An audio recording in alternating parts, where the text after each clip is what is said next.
कल जो हम लोग पढ़ रहे थे सल्फर के बारे में,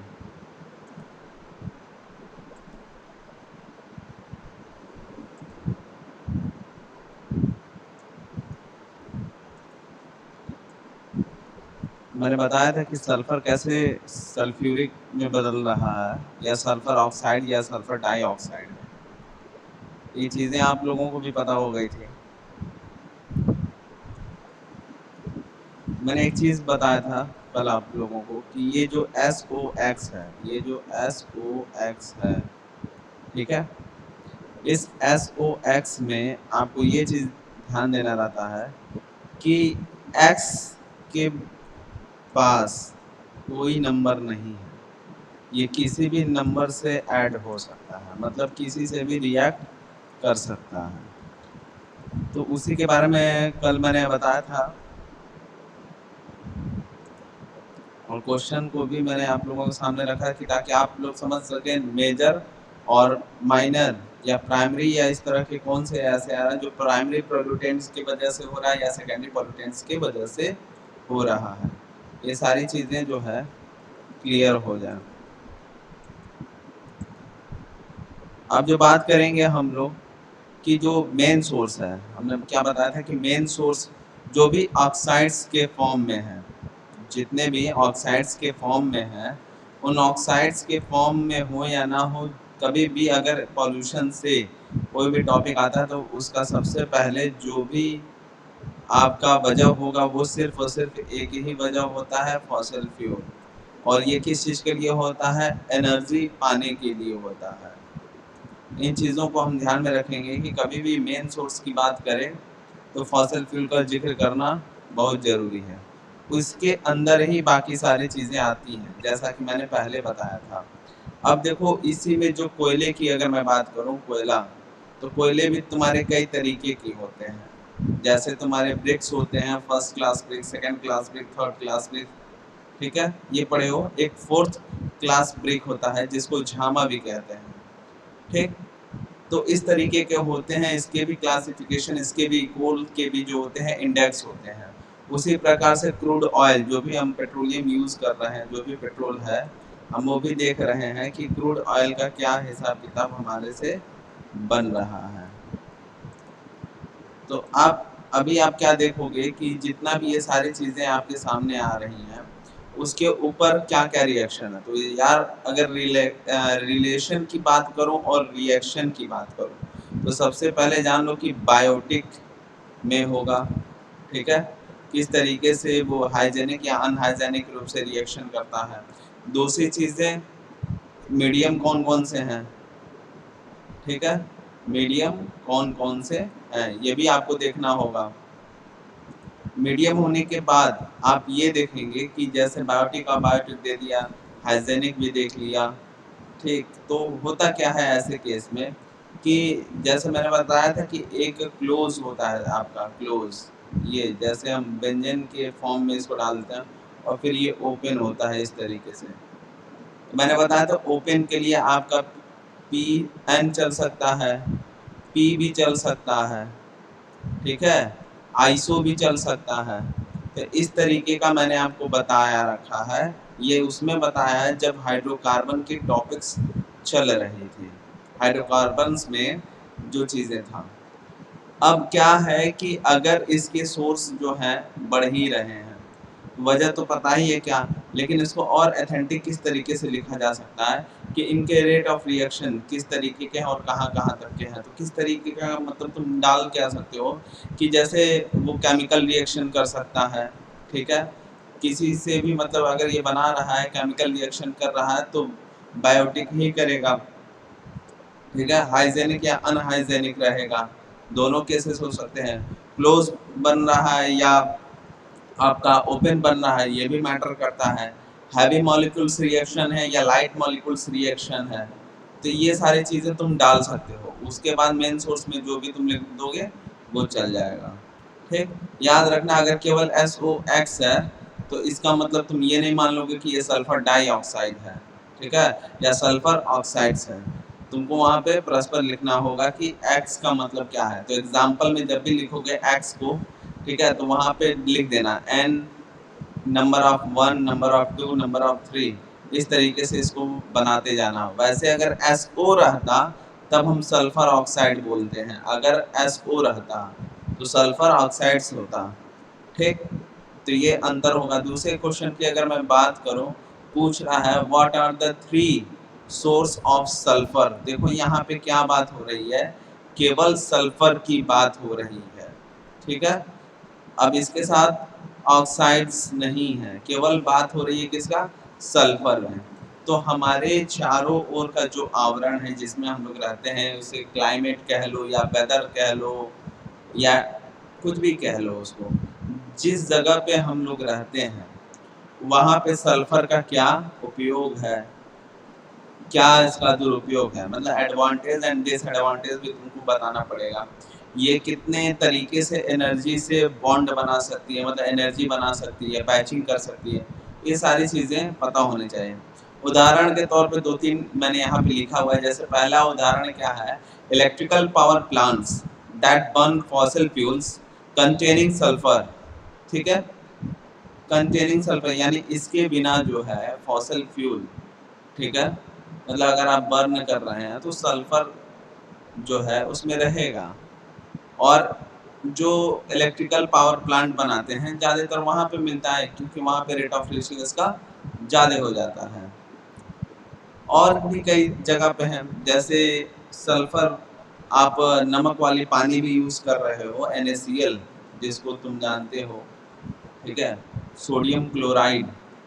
तो वहाँ पे अगर उस खारे पानी से या उससे जो वायु में तुम्हारे पास है, मतलब एयर मीडियम में, तो एयर मीडियम में क्या है कि सल्फर भी होता है, जो 1% हमने शुरू में पढ़ा था अन्य गैस से, वो भी सारे इसके अंदर होंगे।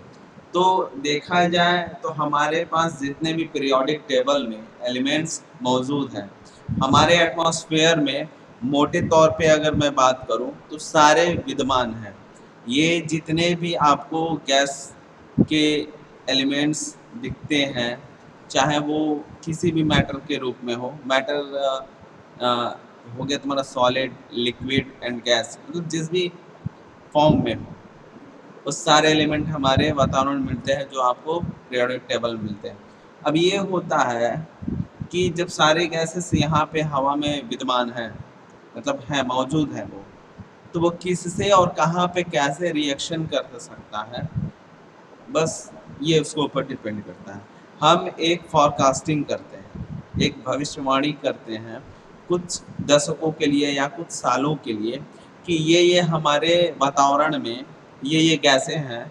अगर ये चीज़ हम बनाते हैं या इस चीज़ की प्रोडक्शन यूनिट हमने खोल रखी है, तो उससे जो भी गैस रिलीज हो रही है वो स्ट्रेटोस्फेयर में और ट्रोपोस्फेयर में क्या वर्क करेगा, आगे चल करके किस तरीके का वो हमें रिजल्ट देगा, बेनिफिशियल होगा या अनबेनिफिशियल होगा, ठीक है, इसके बारे में हम लोग ऑडिट करते हैं। तो अगर सल्फर की बात हो रही है, what are the 3 source of sulphur, तो देखो सल्फर सबसे बड़ी बात, क्योंकि पॉल्यूशन है इसलिए हम फॉसिल फ्यूल का यहाँ पे नाम लेंगे। दूसरा, सल्फर की अगर बात करें तो सल्फर की ज़्यादातर मात्राएं हमें पेड़ पौधों के थ्रू ही मिलती है, ठीक है, क्योंकि पेड़ एक फोटोसिंथेसिस की क्रिया करती है, मतलब अपना भोजन जो बनाती है सूर्य की किरणों से बनाती है, जिसमें वो क्या करता है, सल्फर भी रखता है अपने पास। अब क्या है कि अगर हम कोई भी चीज़ को जलाते हैं, अगर वो मेटल के फॉर्म में है, कोई भी चीज़ को जलाते हैं, तो ऑब्वियसली कार्बन तो निकलना ही निकलना है, मिलना ही मिलना है, वो चाहे जिस रूप में हो। कार्बन मिल भी रहा है और छोटे छोटे पार्टिकुलेट्स मैटर की भी मैंने बात कर रखी है, तो वो कहीं ना कहीं जा कर के सेटल डाउन होंगे। ठीक उसी तरीके से जो भी हम आयरन की चीज़ें, मतलब इन सब चीज़ों को जब भी जलाते हैं तो कार्बन के साथ साथ हमें सल्फर भी प्राप्त होता है। एक मात्रा में सल्फर, ऐसा नहीं है कि वो फायदेमंद है, सल्फर हम लोगों के लिए एक तरह से स्वीट पॉइजन का काम करता है, ठीक है।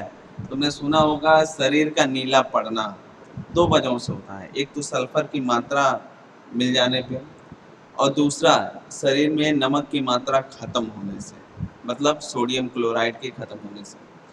तो इसलिए कहा जाता है कि जितने भी ह्यूमन बीइंग हैं उनको क्लोरीन का सेवन करना चाहिए एक लिमिट तक, ठीक है। तो इसीलिए देखोगे कि वाटर फिल्ट्रेशन यूनिट की अगर मैं बात करूं तो एक क्लोरीन वाला फार्मूले से उसको हम लोग शुद्ध करते हैं। यहाँ ये पानी जो है क्लोरीन पड़ गया तो सही हो गया है। जितने भी उसके अंदर पार्टिकुलर्स मैटर्स थे या और भी छोटे छोटे चीज़ थे तो सेडिमेंटेशन के थ्रू वो सेटल डाउन हो गया। क्लियर। तो इसी तरीके से इसके पास भी है कि कोई भी सोर्स तुम उसमें लगा सकते हो, बस प्रेजेंटेशन तुम्हारा सही होना चाहिए। और भी क्या है, किसी भी गैस प्रोसेसिंग यूनिट है वहाँ पे भी तुमको सल्फर मिलना है। ऑयल सैंड प्रोडक्शन यूनिट है वहाँ पे भी तुमको मिलना है। तो सल्फर हर जगह है। अब जो नेक्स्ट क्वेश्चन पे हम लोग चलते हैं, नेक्स्ट क्वेश्चन है ये वाला, how are oxides of sulphur formed. ठीक है, किस तरीके का फॉर्म करता है। जो इससे पहले जस्ट मैंने अभी बोला है उसमें तुम लोगों को ये चीज़ समझ में आ गया होगा कि हमारे वातावरण में तो कई सारे एलिमेंट हैं, राइट। तो होता क्या है कि कौन किससे कब रिएक्शन कर ले ये मुझे पता नहीं है, बस हम एक एग्जम्पशन लेकर के चल रहे रहते हैं। लेकिन उसका रिएक्शन करना किस हद तक जा सकता है, जिसका अब तक हम लोगों ने मॉलिक्यूलर स्ट्रक्चर रीड कर चुका है या ट्रेस कर चुके हैं, उसके बारे में हम बात ही करते रहते हैं। जैसे सल्फर डाइऑक्साइड जो है आपका किस तरीके से सल्फ्यूरिक एसिड में बदल जाता है, या सल्फर ऑक्साइड्स जो है सल्फर डाइऑक्साइड्स में बदलता है। तो ये मैटर करता है कि वो किससे रिएक्शन कर रहा है। अब इतने छोटे पार्टिकुलेट्स मैटर या पार्टिकल्स को हम अपने आंखों से नहीं देख सकते हैं, तो एजप्शन है।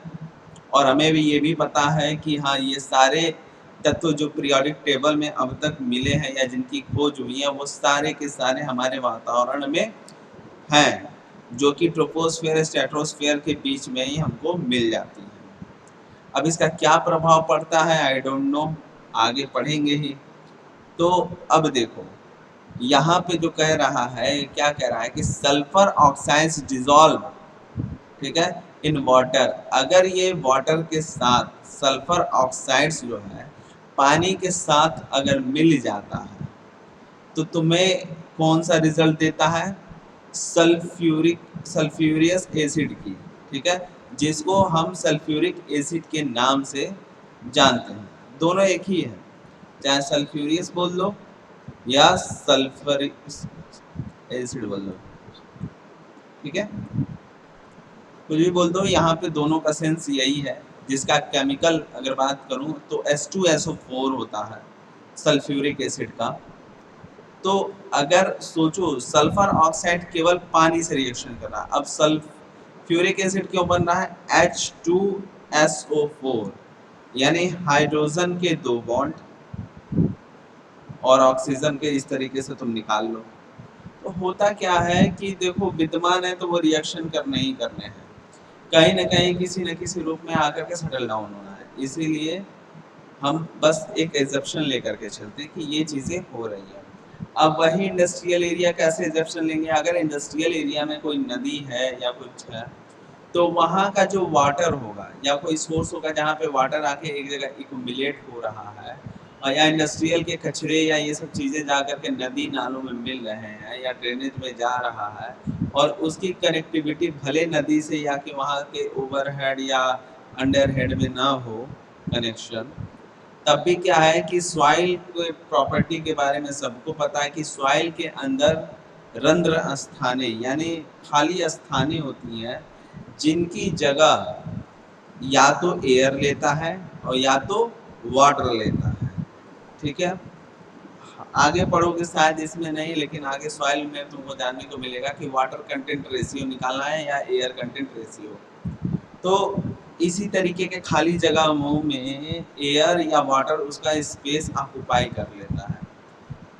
जो नहीं ऑक्युपाई करता है वो क्या करता है कि उस पानी के ऊपरी सरफेस पे या जिसका जिस हिसाब से मॉलिक्यूलर वेट होगा, जैसे हम लोग इंटर में पढ़े थे परमाणु क्रमांक और परमाणु भार, ये पढ़ा गया है, ठीक है। तो अगर इसके बारे में अगर हम बात करें तो देखोगे क्या कि जो जिस हिसाब से रहेगा उस तरह से बॉन्डिंग बनाएगा। अब होता क्या है कि अगर पानी के अपर लेयर में है या जैसे भी लेयर में है तो सनरेज तो उस पे आने हैं, और अगर सनरेज आ रहा है तो भाई सबको पता है कि वेपराइजेशन सिस्टम वर्क करेगा। अब यही जो है सल्फ्यूरिक एसिड कि अगर मैं बात करूं तो अगर वो गर्म होकर के हवा में जाएगा और बाकी के जो क्लाउड आयंस हैं, क्लाउड्स के जो आयंस हैं, दो तरह की क्लाउड होती हैं, एक लाइट क्लाउड होती है और एक हैवी क्लाउड होती है। हैवी क्लाउड को डस्ट पार्टिकल से मतलब जाना जाता है क्योंकि उसके अंदर डस्ट पार्टिकल्स होते हैं। तो होता क्या है कि जब ये हमारा सल्फ्यूरिक एसिड जो है वर्तमान काल में बादल से अगर क्लैश करता है तो कुछ तो रिएक्शन करेगा ही करेगा। ऊपर से बोनस से जो सनरेज आ रहे हैं, हमें पता है कि हमारा ओजोन लेयर जो है जरा सा कमजोर है, जिसके वजह से जो सन से निकलने वाली कॉस्मिक रे हैं या अनदर आपके रेडिएशन है वो इससे पढ़ करके रिएक्शन देंगे। अब क्या हो सकता है, या तो अच्छा हो सकता है या तो बुरा हो सकता है, तो इसी के बारे में हम लोग जानते हैं, ठीक। ये सल्फर के फॉर्म्ड होते हैं कि किस किस तरीके से होता है। तो टॉपिक तुम्हारा सल्फर है या सल्फर ऑक्साइड्स है, इसलिए हम सल्फर के बारे में पढ़ रहे हैं। जैसे पिछला हाइड्रोकार्बन में था तो हाइड्रोकार्बन के बारे में पढ़े, कार्बन के में था तो कार्बन के बारे में पढ़े। तो इस तरीके से इसके वर्क होते हैं। और देखा जाए तो कहीं न कहीं किसी न किसी रूप में तुम्हारे फॉसिल फ्यूल में ही ज़्यादा से ज़्यादा सल्फर की मात्रा मानी जाती है। मतलब वह चीज़ें जो पृथ्वी को अनहील करती है, मतलब उसको खाती है, तो वही चीज़ों का हम क्या करते हैं, उसी यूनिट को बढ़ावा देते हैं। खैर, तो ये छोटी-छोटी चीज़ें हैं जो तुम अपने हिसाब से लिख सकते हो। ये मेजर प्रॉब्लम में आएगा।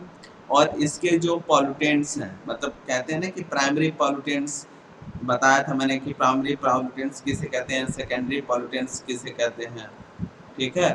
तो उसमें तुम जान सकते हो कि इन दोनों में क्या अंतर है और कौन सा प्राइमरी है कौन सा सेकेंडरी।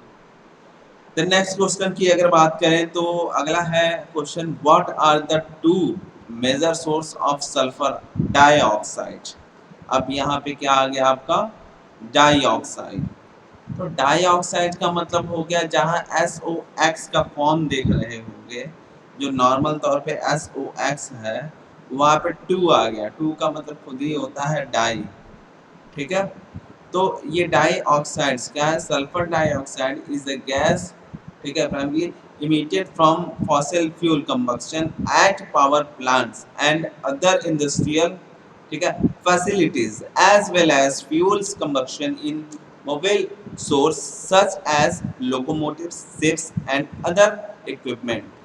देन अगर बात करें अगर इसकी, तो ठीक उसी तरह से ये भी यहाँ पे भी रिप्रेजेंट हो रहा है कि जो भी इसके कारण होते हैं सल्फर डाइऑक्साइड्स के बढ़ने का। देखो क्या होता है कि किसी एक एलिमेंट के पास एक ऑक्सीजन होता है तो उसका किस तरीके से कंसंट्रेशन है कि बेस है, ठीक है, ये डिपेंड करता है उसके डाइल्यूट या कंसंट्रेशन होने के ऊपर, ठीक है।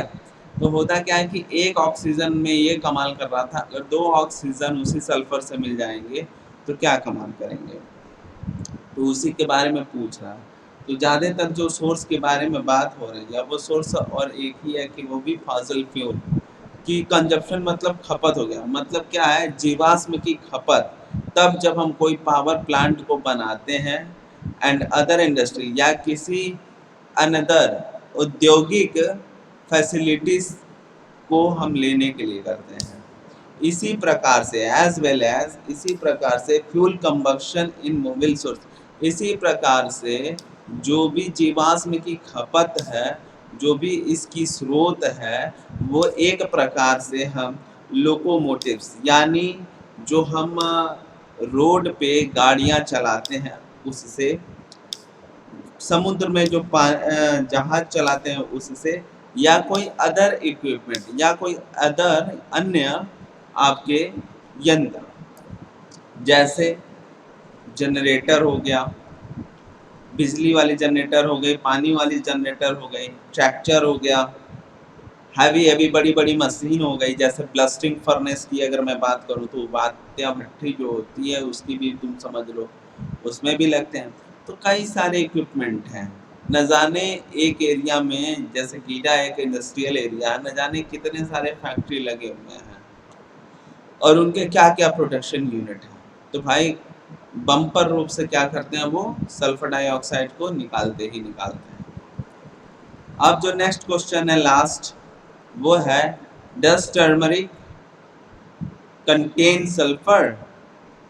इसमें क्या है, composition of turmeric powder and processed sulfur, the turmeric power contains the turmeric powder contained moisture 11.3%, carbohydrate 64.33%, and crude protein 10.0%, and crude fat 3.2%, crude fiber जो है आपका 3.87% एंड एस 6.6%।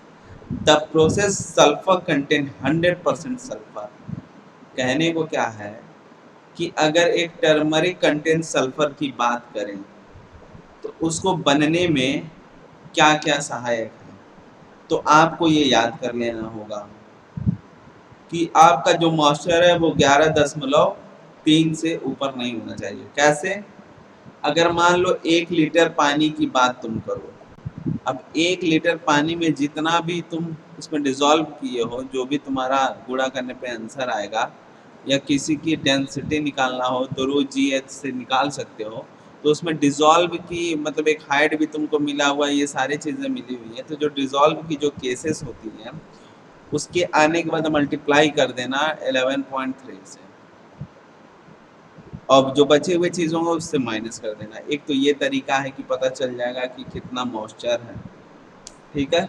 या डायरेक्ट क्या कर सकते हो, इसको एक यूनिट में सेट करके कि यूनिट कन्वर्टर की ज़रूरत ना पड़े, एक ही यूनिट या एक ही पैरामीटर में डाल करके सारे यूनिट को ले सकते हो। पता चल जाएगा तुमको कि कितना जो है, या अगर कोई बिल्डिंग बन रही है या रोड बन रही है, ठीक है, तो उसमें तुम कितना किससे भाग करोगे तो तुमको मिल जाएगा। अगर कार्बोहाइड्रेट्स की बात करें तो अब ऐसा नहीं है कि उसके अंदर सल्फर है और जिसे रिएक्ट किया उसके पास कार्बोहाइड्रेट्स ना हो, तो उसका काम करना बेकार होगा। यानी ये चीज़ें चाहिए, मॉइस्चर कंटेनिंग मॉइस्चर चाहिए, कार्बोहाइड्रेट भी चाहिए, क्रूड प्रोटीन भी चाहिए, क्रूड फैट भी चाहिए, क्रूड फाइबर भी चाहिए, और ऐश जो बाकी के राख या सुर्खी कर दो वो होने चाहिए। इतना होने के बाद हम इसको कहते हैं टर्मरिक कंटेन सल्फर।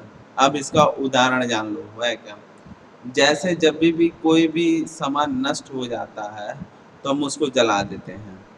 तो जब जलाएंगे तो क्या होगा कि जो देखोगे कि इस तरह से फैटी चीज़ें ये सब चीज़ें निकलेंगी, वो क्या है, तुम्हारा सल्फर कंटेनिंग होता है। अब ये लेवल धीरे धीरे ग्रो होते जाता है, बढ़ते जाता बढ़ते जाता बढ़ते जाता, आने वाले टाइम में खाली हार्म ही करेगा। तो ये सारी चीज़ें होने चाहिए, तब जा करके इसको सल्फर की उपाधि मिलेगा कि हाँ, जो रिसर्च हो रहा है, जो सर्च हो रहा है वो एथिकल ट्रू है, अदरवाइज इसको जो है हटा दिया जाता है, ठीक है। अब अगर बात करते हैं नेक्स्ट क्वेश्चन की, तो देखो क्या है कि इन्वायरमेंट पे जो इसका इफेक्ट पड़ता है वो क्या है, ठीक। इन्वायरमेंट पे इफेक्ट, तो what is the environmental effects, तो वही तुम इन्वायरमेंटल इफेक्ट्स के बारे में बता सकते हो कि इन्वायरमेंटल जो इफेक्ट्स है वो क्या क्या है। तो इन्वायरमेंटल इफेक्ट्स तुम दोनों चीज़ों से दिखा सकते हो। जैसे अगर बात करूं मैं, तो तुम ये बता सकते हो कि हाँ, कि एक प्राइमरी पॉल्यूटेंट्स होता है और सेकेंडरी पॉल्यूटेंट्स होते हैं। There are two types of pollutants, first primary pollutants and secondary pollutants. उसमें तुम ये दिखा सकते हो कि प्राइमरी पॉल्यूटेंट्स कितने तरीके से हार्म कर सकते हैं जीवन को, यानी ह्यूमैनिटी को या ह्यूमन एक्टिविटी को, जिससे कई सारी चीजें जुड़े हुई हैं। सेकेंडरी में एज वेल एज इसी तरीके से हो जाएगा। देन ये तुम बता सकते हो कि एनवायरनमेंट पे जो इफेक्ट पड़ रहा है वो किस तरीके से पड़ रहा है, और आने वाले टाइम तक अगर मैं आज के डाटा को लेकर के 10 साल आगे की बात करूं, क्योंकि एक इंजीनियर कोई भी बिल्डिंग बनाए, ठीक है, कुछ भी कंस्ट्रक्शन करे, कहीं का भी इंजीनियर होता है, तो उसको भविष्य निधि यानी फ्यूचर फंड सिक्योर लेकर के चलना पड़ता है। फ्यूचर फंड का मतलब यहाँ पे मुद्रा या मुद्रीकरण से नहीं है, यहाँ का मतलब है बैलेंस शीट से, कि एक साल में आपके एरिया में जन्म लेने वाले लोगों की संख्या इतनी है और मृत्यु होने वाले की संख्या इतनी है, तो पर रेटिंग के हिसाब से आपका उसका एवरेज निकालना पड़ेगा। देन जा करके आप बता सकते हो कि वहाँ का इन्वायरमेंटल इफेक्ट क्या हो सकता है, अगर मैं डाटा सीट की बात करूँ तो। लेकिन देखो, हम लोग इंजीनियर हैं तो हम लोगों को डाटा पे काम करना होता है, लेकिन क्या होता है कि नॉन टेक्निकल वाला हम लोग हिसाब किताब अपना लेते हैं, इसीलिए गधे के गधे रहते हैं लोग, ठीक है। तो होता क्या है कि इन चीज़ों को दूर रखना है। आप जब भी चीज़ें जाओगे, इफेक्ट के बारे में बात करोगे, तो आप एक क्लियर डेटा सीट है उसके बारे में बात करो, या तुम अपना डाटा, अगर तुमको नहीं पता है तो तुम अपना वहाँ पे डाटा दे सकते हो कि मे बी या लेट अस अज्यूम कि एक साल में इतने चीज़ें हैं और इस तरीके से बढ़ रहा है, और विद्यमान हमारे पास गैसेस इतने हैं, और अगर एक प्रोडक्शन यूनिट इंडस्ट्रियल एरिया में लगा रहे हैं तो उससे क्या प्रभाव हो सकता है। तो चलिए समझते हैं कि अगर इन्वायरमेंट को अगर हम बात करें तो इन्वायरमेंट पे कैसा है। तो देखो, दो चीज़ें होती हैं, शुरू में भी बोला हूँ, कई बार बोल चुका हूँ कि एक होता है मैन मेड सोर्स होता है और दूसरा नेचर मेड सोर्स होता है। जो मैन मेड सोर्स होता है वो हम कितना भी उसको जेनेरिक मॉडल बना क्यों ना दें, बट वो लेगा ही लेगा, वो दिक्कत करेगा ही करेगा। लेकिन यहाँ पे अगर अर्थ की बात करें तो अर्थ के द्वारा जो भी बनता है या जो भी चीज़ें होती हैं वो सारे बैलेंस कर ली जाती हैं, लेकिन तब जब हम उसके कामों में रुकावट पैदा न करें। जैसे एक टॉपिक है जो पिछला शायद था, तुम लोग भूल गए होगे, आज रिवाइज मैं कर रहा हूँ, डिटोरेशन ऑफ फॉरेस्ट, ठीक है। डिटोरेशन ऑफ फॉरेस्ट का मतलब ये होता है कि जंगलों में से या कहीं से भी पेड़ों की कटाई कर देना अधिक मात्रा में, उसी को डिफॉरेस्टिंग के भी नाम से भी डिफॉरेस्टिंग के नाम से भी जाना जाता है और डिटोरेशन के भी नाम से जाना जाता है। दोनों का मतलब एक ही है, या डिफॉरेस्टिंग का हो या डिटोरेशन का हो, राइट। तो अब इसमें होता क्या है कि अब पृथ्वी अपने आप को हील कर सकती थी, हील मतलब खुद को ठीक कर लेना स्वयं से, ठीक है, रिकवरी कर लेना कर सकती थी, लेकिन वो कर नहीं पाई। वजह क्या है कि जब हम उसके सोर्स, जो उसके नीड है, जो उसके जड़ है, हम उसी को काट के फेंक दे रहे हैं, तो वो करेगा क्या। तो वही ये कह रहा है कि एनवायरनमेंट में इम्पैक्ट कैसे डालेगा। देखो देखो, इम्पैक्ट डाले या इफेक्ट डाले, अगर तुम सिटीजनशिप को इंडस्ट्रियल एरिया में ले जा करके बसा दोगे तो एनवायरनमेंट इफेक्ट क्या होगा। कितना भी पेड़ लगाओ, कितना भी पौधा लगाओ, वो तो जाएगा ही जाएगा ना।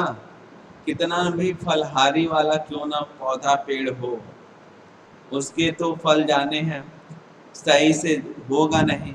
तुम अलग से क्या डालोगे, यूरिया डालोगे, खाद डालोगे कि अरे ग्रो अप हो जाए, अब ग्रो अप हो जाए, तो ये चीज़ें नहीं हो सकती हैं। और जिस तरीके की यहाँ का बात करूँ, जो इसमें तुमको आंसर में ये दिख रहा है, वो बस एक तरीके का मोटा मोटी तौर पे, मैं चाहता तो इसको और भी चीज़ ऐड कर सकता था, लेकिन शॉर्ट टाइम का है कि ताकि तुम लोगों को बस समझ में आ जाए। तो देखो, यहाँ पे देने का ये मतलब है कि सल्फर डाइऑक्साइड को एक आंख पे पट्टी बन गई है। अब वो पट्टी क्या है कि सल्फर डाइऑक्साइड है तो एसिड रेन होगा, सल्फर डाइऑक्साइड है तो एसिड रेन होगा। यही चीज़ें चलती हुई यानी, और वही चीज़ें हम पढ़ते हुए आ रहे हैं। तो यहाँ पे ये खुद ही गलत हो जाता है, क्योंकि हमारे एटमॉस्फेयर में एक ही चीज़ नहीं है कि आपको मिले, ठीक है। हो सकता हो कुछ ऐसी चीज़ें हो जिसके बारे में हमको पता ही ना हो, हमारे पीरियोडिक टेबल में है ही नहीं, उस एलिमेंट के बारे में हम जानते ही नहीं या उस तक हम पहुंच ही नहीं पाते हैं। तो हम पता चला सल्फर डाइऑक्साइड, ऐसा नहीं है कि सल्फर डाइऑक्साइड सल्फ्यूरिक एसिड में बदलता नहीं है या कुछ ऐसा नहीं करता है, सब होता है। मान भी लिया, लेकिन एजप्शन है, हो सकता है इससे बड़ा भी हो, कुछ और जो छूट रहा हो। ठीक है, तो यहाँ पे देखो, यहाँ पे ये भी लिखा है, डिटोरेशन की जो चीज़ें होती हैं पेड़ों की कटाई से होती है, क्योंकि इसका एक साइकिल होता है। जब हम साइकिल में से चैन निकाल लेंगे तो बताओ वो साइकिल की दोनों पहिया कैसे मूव करेगी। अब धक्का दोगे तो जब तक धक्का दोगे तब तक चलेगी, बैलेंस रहेगा तो चलेगा, अदरवाइज गिर जाएगा। तो सेम यहाँ पे भी केस होता है कि सल्फर डाइऑक्साइड को बस हम एसिड रेन जानते हैं तो बस उठाया वो एग्जाम्पल डाल दी। इसके अलावा भी ये कई सारे फॉर्म में होते हैं, जैसा कि पिछला मैंने बताया, इसके फॉर्म को समझना हमारे लिए बहुत जरूरी है। ठीक है, और अटेंडेंस हमको भेज देना आज का लगाना है। ठीक, ये चीजें हो गई। अब तो समझ ही गए होंगे आगे क्या इतना बोलूं। अब जो अगला क्वेश्चन है, why are sulphur oxide bad. अब ये भी कोई पूछने वाली बात थोड़ी है कि क्यों सल्फर ऑक्साइड्स जो है वो बैड होता है, लेकिन तभी समझाने के तौर पे मैंने लिख दिया। अब सबको पता है क्यों बैड, भाई पॉल्यूशन है तो बैड ही बैड है, नहीं तो बैड का नाम ही नहीं आता। तो क्यों बैड है ये जानते हो, सबसे बड़ी बात क्या करता है ये कि किसी से रिएक्ट करे या ना करे, ये पानी के मतलब मॉइस्चर को बड़ा तेज पकड़ता है। ये तुमने देखे होगे, मैं बता रहा हूँ, पानी की अगर D2O की बात करूँ, जैसे पानी भी तुम्हारा दो होता है, H2O और D2O। ठीक है, तो अगर मैं D2O की बात करूँ तो उसमें भी भारीपन होता है। अब वो सल्फेट्स के वजह से होता है। होगा क्या कि पानी में औसदान का अगर मैं बात करूँ जो भी बनता है तो वो सल्फेट आयन के वजह से तुम्हारे पूरे के पूरे चीज़ें जो होती हैं बिगाड़ देती हैं। जैसे तुम सीमेंट्स का तुम अगर नॉर्मल पानी के साथ अगर तुम घोल बनाते हो और तुम कंक्रीटिंग करते हो कहीं पे, तो तुम सोचते हो तुमने बहुत अच्छा किया, लेकिन तुमको बचपन से पढ़ाया जा रहा है कि पानी का पीएच वैल्यू होता है, बचपन से पढ़ते हुए आ रहे हैं, लेकिन एक बार भी पीएच मीटर हम नहीं रखते हैं। जरूरत ही नहीं है उसका पीएच या पीपीएम नापने का कि कितना पीपीएम है या कितना पीएच हो सकता है। एसिड एक ही बेस है, और फिर हम क्या करते हैं, लगा लेते हैं, यूज में कर लेते हैं।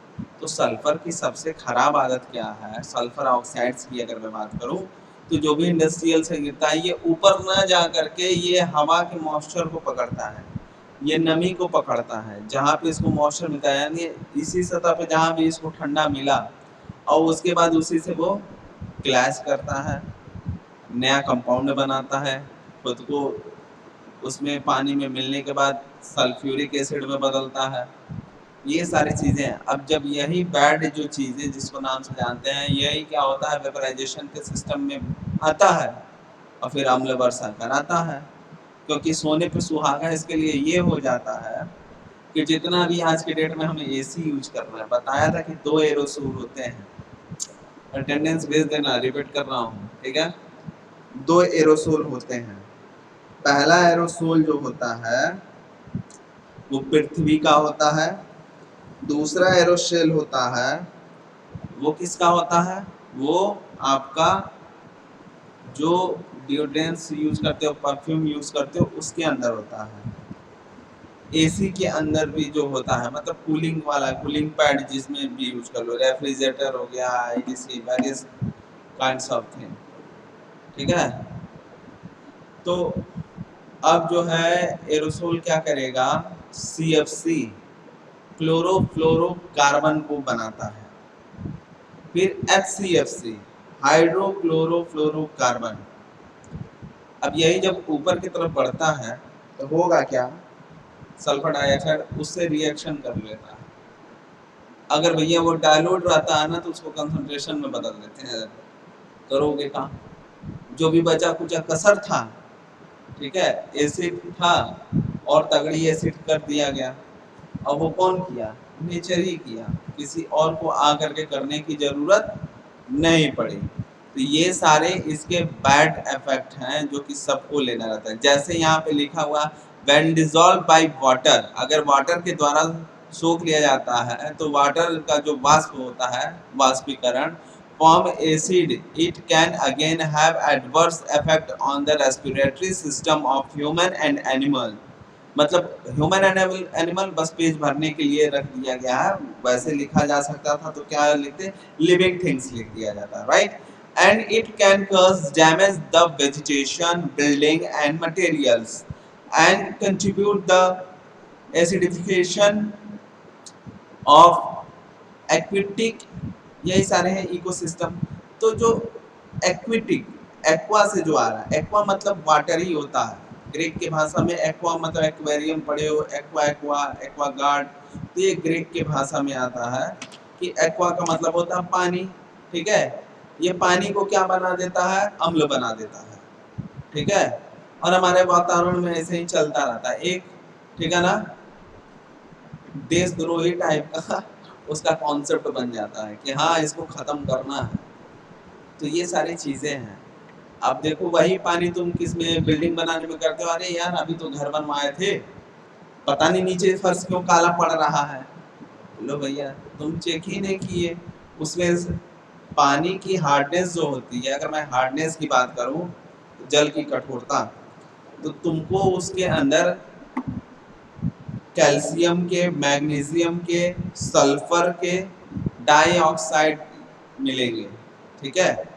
ये सारी चीजें उसके अंदर मिलते हैं। और हार्डनेस का भी एक इंडेक्स होता है कि किस किस तरह का हार्डनेस है, कलरलेस वाला हार्डनेस है या कलर वाला हार्डनेस है, ठीक है, स्मेल वाला हार्डनेस है कि नहीं है, मैडी वाला है कि नहीं है, पीपीएम वाला भी जांच करते हैं। तो ये काफ़ी इफेक्चुअल हो जाता है जो कि हमारे वातावरण में घूमता रहता है। मैंने बताया घोर करके पी लो तुम लोग, प्राइमरी सेकेंडरी और उसके बाद उसके पोल्यूटेंट्स के बारे में, क्लियर। अब क्या है जो नेक्स्ट क्वेश्चन है उसके बारे में देखो क्या लिखा हुआ है, what is the sulphur oxides effects on plant and animal. अब यहाँ पे ह्यूमन कट गया, अब केवल प्लांट एंड ह्यूमन का। तो अब तुमको जोड़ना होगा, अपने टॉपिक्स को इस तरह से दिखाना होगा कि एनिमल्स के साथ जो होता है वो क्या होगा, ठीक है। एनिमल्स के साथ जो भी चीज़ें हो रही हैं वो किस कदर होंगी और कहाँ तक होंगी, ये भी चीज़ें देखनी पड़ेगी तुम्हें। क्योंकि इसका एक मेन कारण ये भी बन जाता है कि अगर आदमी जो है, ठीक है, किसी तरीके से सरवाइव भी कर ले रहा है तो जानवरों और पेड़ों पौधों का क्या है। तो देखो हमारे जो पेड्स हो, मतलब जो जितने भी पेड़ हैं, ट्रीज हैं, उनके जो सीड्स होते हैं, स्प्राउट सीड्स, स्प्राउट सीड्स जो होता है वो भूमि के अंदर अंदर जाता है और वहां से क्या करता है, पानी को सोखता है, क्लियर।